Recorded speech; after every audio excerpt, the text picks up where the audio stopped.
Les gens nous disent qu'on est dans un état mais amul Sénégal amul ci nen nu muy fonctionner noo xamante ne nii ça renvoie à un état sérieux te loolu ils l'ont fait à dessein. Voilà, ils l'ont fait à dessein. Le système de banalisation wu état bi nii le responsable de classe merci beaucoup Abdourahmane. En fait ils sont en train de banaliser à dessein.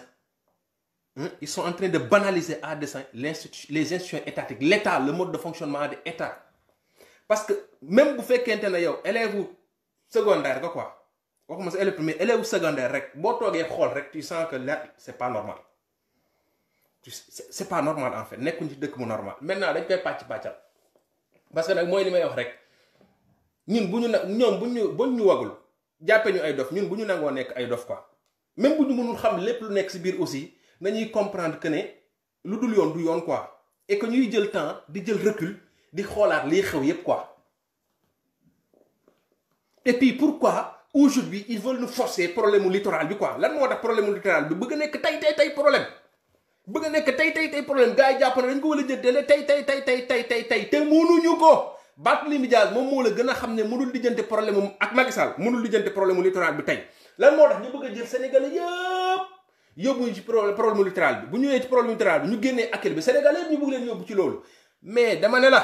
te li may wax dama koy waxaat mu leer mënuloo am problème bu dëggantaanu bi nga xam moom moo war a lijjante littoral bi lijjante akile lijjanti suuf si lijjante mbay mi lijjanti courant bi lijjante mal gouvernance bi nga am ko ngeen bàyyi solution bi ne ko ñukk fële teg ko tey ngeen bëgg ñëw ku nekk di xeex pàcc te xeex bi ñuy xeex yépp c'est des jeux de pression. Le peuple n'a rien à voir ci biir problème boobu noonu tout le monde sait que à Dakar les Dakarois ont été privés de la plage depuis des années c'est pas un problème récent et regardez bien tous ces gens-là qui parlent du littoral la plupart ñi nga xam ñoom ñooy diriger combat bi à part bon les mouvements yi ñu yóbbaale ay mois Y'en a marre dugal nañu sax frappe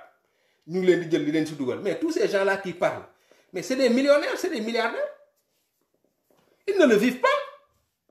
ils savent pas xamuñu li gars yi di dund xamuñu ko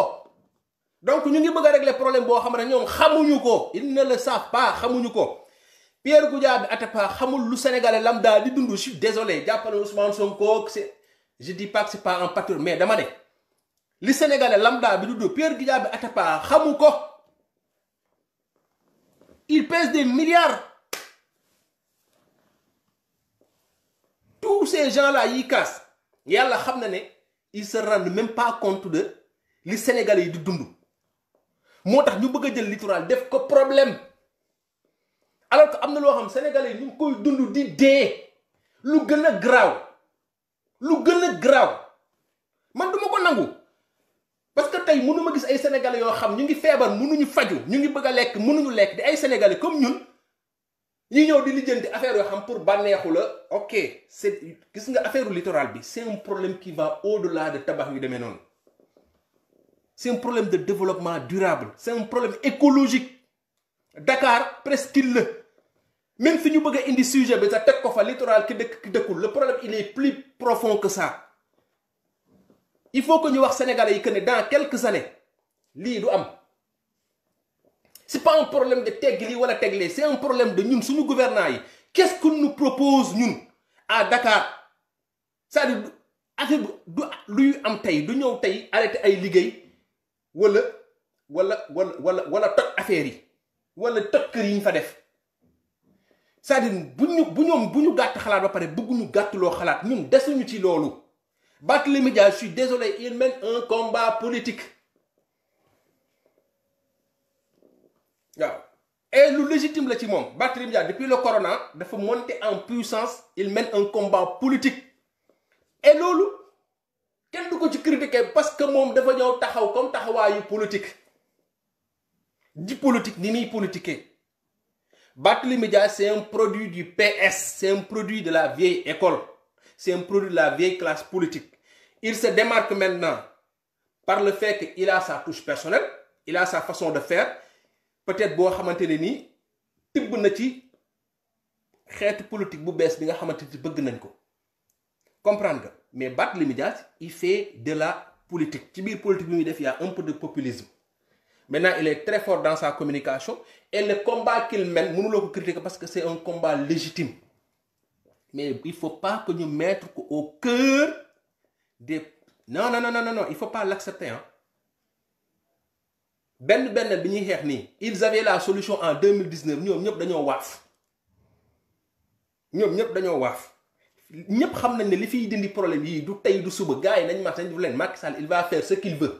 ñëpp xam nañ ne xolal comme dof-doflu nañ ba 2019 rëccuñ nañu muñ ba 2024 parce que c'est le système. Ousmane Sonko bi muy président Ousmane Sonko bi muy xeex l'histoire des 94 lan moo wutale l'histoire des 94 milliards ak problème suuf si ñuy wax ak ci wéetoon ak moo ci wéetoon ñii ñoo naan sama doomu nay nga gars yi jël problème bi bàyyi kook moom jàpp ne problème boppam la da cee am ay 12% ak dem te xaalisu Sénégal la.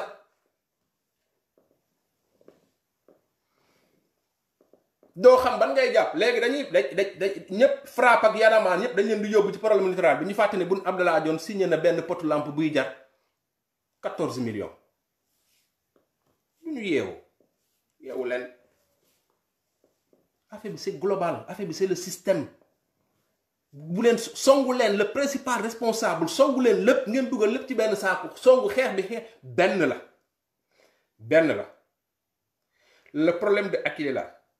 man def naa man laajte naa ñu ma war a laajte ñi xam dégluwuma kenn parce que ñu ci bëri ñuy wax ci télé dañuy fen ñu ci bëri ñuy wax ci télé kii day wax pour Akilee kii di wax pour syndicaliste gis naa sa syndicaliste bi toog télé di fen waaw gis naa syndicaliste bi toog télé syndicaliste bi toog keroog ban émission la émission bi Assane Sylla nekkoon ak émission xaw ma 90 chrono bu Sen TV mais dafa doon fen pour vous dire que ñun kan la ñuy xam rek bu dee syndicat moo toog di fen di wax loo xam ay fen la il n'est pas crédible ce syndicat là il a été mouillé ci benn problème bu amoon bi muy nekk Médina tutelle bi moo ko protégé am na yeneen yu ne ci biir yoo xam duñ ko wax garaawul quoi parce que ñun néewuñ ci pour yàq kenn mais day fen gëmul li muy wax Assane Sylla gëmul li muy wax Akilee moo ko yónni Pape Alé Niang je suis désolé mais man jour boobu noonu jàppoon naa ne am na lu gën a dëgër ci dossier bi parce que jour boobu noonu boo seetaanee émission bi yow boo ci paree da ngay gën a réer maître ma soxna kan maîtriser na dossier bi mais tu sais que tu sens que dafa am ay réserve il a fait de la rétention d'information il a pas tout dit mais dans tout ça waaw def na ñu ngi wax ba tey Akilee ñu ngi lan la ci kan moo mën a fëgg dans une république normale dans un état normal les choses ne se règlent pas dans les plateaux télé on est dans un état il y a un pouvoir judiciaire qui est là.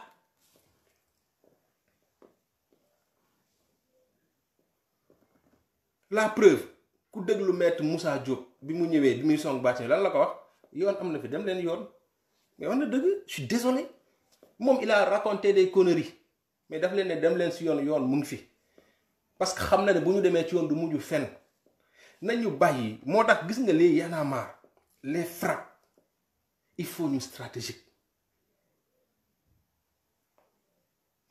benn mouvement boobu di affaire littorale bi judd na fi à quelque temps affaire turki bi ñu doon wax nit ñi bëggoon joxe affaire turki bi ñu xeex ko nëbbal ko gars yi bàyyi yaakaar ne jeex xam nga ñun duñu xeex combat ba mu sës ñoom ñoo nekkaat di def di lii na pour te dire que fii dara du fi changé gars yi ñoo ko tey di sànni ay ballon de sonde les saa yi Sénégal chaque jour scandale sur scandale après le président fait comme si yëgul dara de temps en temps mu génn def benn affaire bu ndaw may journaliste yi lu ñu coow wax de temps en temps gis ngeen démb yónneeti nañ voilà Cheikh Yérim maintenant il est venu comme le protecteur du peuple sénégalais diviser benn famille bu ngeen ko déglu à chaque fois il parle d'une famille bi baax na baaxul mais moom laa lay wax gars yi doo xam seen intention quoi gars yi dañuy wax selon seeni intérêt bu teye ñu ànd ak peuple bi bu Cheikh Yérim bu fekkente ne peuple Sénégal li muy dund da koo ñor xam na li gars yi di dund de affaire yi du tànn sa bu la neex de problème bi le cœur du problème c'est Macky Sall Cheikh Yérim munul ñëw wax kaas ba gër mais à la fin mun a je parle au président de la République yow ki ngay waxal li nga lim yëpp ci scandale au Sénégal mais ki ngay respecté noonu di ko jaamu di ko kii mais mooy ndeyum bi li Macky Sall la lu am Sénégal Macky Sall et puis li ci gën a garaaw Macky daf ñu tàmmal affaire bu garaaw quoi moo tax man dafa banaliser état moo ko tey yëguma ko voilà Macky Sall fii la fi commandité rapport bi nga xamante Aly Ngouille Ndiaye da cee fen yu tooy xepp ñun sénégalais bi ñu nekkee ci problème Petro-Tim bi wala ñu concentré wu ca faux rapport ba Aly Ngouille Ndiaye def ñu nekk fi naan sama 400 000 nekk fi naan Aliou Sall nekk fi naan Petro-Tim seen média bi nga xam ñoom ñoo ko moom yóbbuñu ci xeex boobu noonu alors que c'était pas le combat wala ñu concentré wu ci le faux rapport ba Aly Ngouille Ndiaye bi nga xam mën nañ ci téye yóbbu ko yoon amul benn juge bu ko mën a dindi ñu nekk fi di wax leneen yaa ngi dégg ñu nekk fi di wax leneen Macky Sall ne lan yëguma ko nee na jotul rapport beeg c'est-à-dire après coow loolu noonu fan la yegg ana coowal Petro-Tim boobu noonu ana coowal 94 milliards yi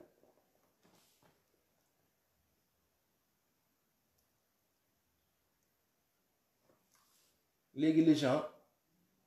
bëgg a jëlaat épuiser sénégalais yi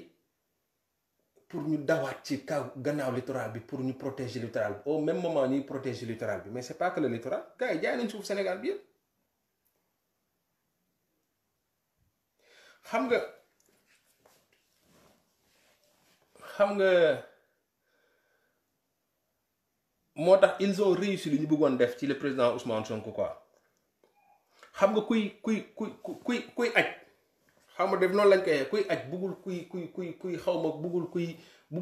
kuy teen xaw ma affaire u demee noonu quoi gis nga le président Ousmane Sonko bi mu génnee di génnee scandale yi ils sont très malins dañ ko ne yow da ngay kaas rek ba pare des ci nag da ngay kaas rek ba pare nag jël seen journalistes yi parce que man lu wax médias ñoom ñoo ko moom le pouvoir c'est les médias da ngay kaas rek c'était pour casser élan wu Pastef bi ñuy kaas di dénoncer ñu dugal ñu ci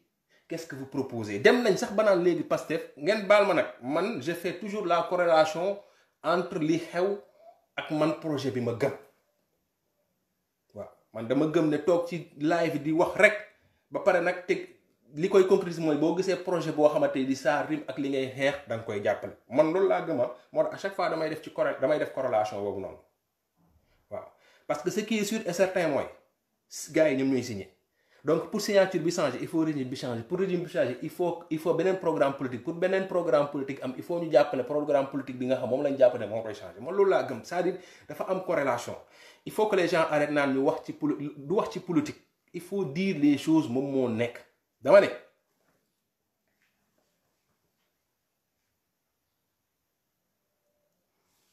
wax ci problème mu Sénégal wax ci Pastef ak yu demee noonu du politique man je vais faire la corrélation toujours avec le programme du président Ousmane Sonko corrélation à chaque fois dama koy def parce que il nous faut un projet politique bu fiy dindi lii yépp ça sert à rien ñu toog di kaas rek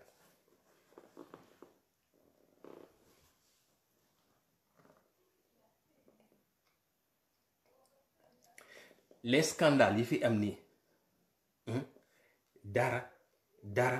dara beesu fi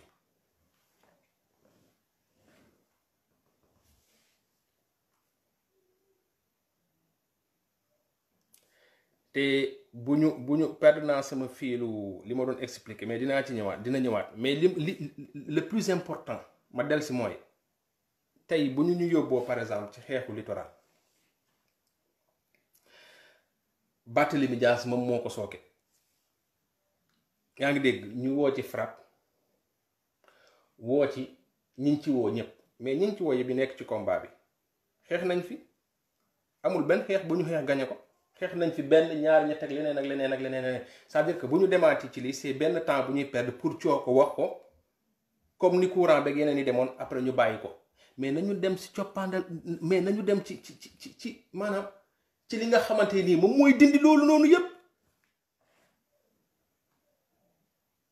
c'est pourquoi du ñu concentré wu ci lu fiy dindi Macky Sall parce que coo yooyu yëpp Macky Sall moom mooy dénominateur commun bi et en 2019 c'est comme j'ai dit on a raté le rendez-vous et il y a beaucoup de gens yu fi nekk dañu fi nekkoon naan dañu jël position tout le monde sait que en 2019 la seule solution c'était le président Ousmane Sonko amul beneen Barthélémy Dias bii di wax dafa topp Idrissa Seck pour delloo ko njukkal ci li mu jëloon Khalifa Sall duggal ko ci liste. fàtte na Sénégal mi ngi ci parti politique mi ngi ci Dakar mi ngi ci Khalifa Sall ñeneen ak ñeneen ak ñeneen ku nekk dafa def choix bu ko neex loolooy dëgg. le président Ousmane Sonko wéet ci xeex bi jaayoon nañ ñu fi Idi mais dañ taxaw tuuti ci Idrissa Seck. vous savez dafa am benn problème boo xamante ne nii Sénégal dañ koy fàtte quoi moo tax man kenn du ma nax man du ma nangu kenn nax ma quoi. xam nga temps yii dama doon xoolaat benn document di ci ñëwaat quoi di gëstuwaat quoi en fait gis nga ñun suñu autorités yi ñun dañ ñoo yeb. ñun suñu autorité dañ ñoo yeb te li may wax nii ñi nga xam mën nañ def ay recherche nañu xool ban corrélation directe moo am ak histoire bi amoon problème bi amoon Côte d'Ivoire problème mu rébellion bi amoon Côte d'Ivoire ak problème yi amoon ci entre libéraux yi entre Abdoulaye Wade Karim Wade ak Idrissa Seck dem leen ngeen gëstu problème bi amoon bi rébellion bi amee Côte d'Ivoire bi gars yi attaqué trois institutions bancaires yoo xamante ni BCEAO moo leen moom biir Côte d'Ivoire am na xaalis bu fa gars yi génnee bi gars yi attaqué banques yi ci biir rébellion bi am na xaalis bu bëri yu fa gars yi génnee ñi ànd ak Idrissa Seck nañ gëstu xaalis boobu noonu nan la dugg see Sénégal ak nan la créer un problème entre Idrissa Seck ak Abdoulaye Wade ak Karim Wade ak naka la enrichir libéraux yu bari ak Sénégal ban rôle la ci jouer moo tax ma naan leen gis nga ñun les problèmes là qu'on pose dañuy jox ay calmants rek mais les problèmes sont beaucoup plus graves que ça. problème mu littoral bii ñuy wax nii problème mu milliardaire la problème mu xeetu type de sénégalais la te duñu ci génn parce que nul ne peut se prévaloir de sa propre turpitude. xoolal ñoom mun ñu nekk juge nekk parti cooloo xam Sénégal yaa ngi ci dégg politicien di ci dégg homme d'affaires di ci dégg journal di ci dégg marabout kan Barthélémy Dias moo koy lijjanti. Pierre Goudiaby Atepa bi toog keroog télé tantôt mu wax Macky Sall tantôt mu tagg Macky Sall moo koy lijjanti. Y'en a marre moo koy lijjanti Guy Marius Sagna moo koy lijjanti nañu bàyyi loolu nañu bàyyi caaxaan. dama ne li fii sauver Sénégal moo ñu teggi fa système bi yépp ñu tuur ko à la poubelle te la seule solution c'est le PASTEF c'est le président Ousmane Sonko ñoom xam nañ ko man la question que je pose mooy lan moo taxoon mu wéet en 2019 wéet tey te dina wéet en 2024 si Barthélémy Dias et les autres veulent le changement nañu ko assumer.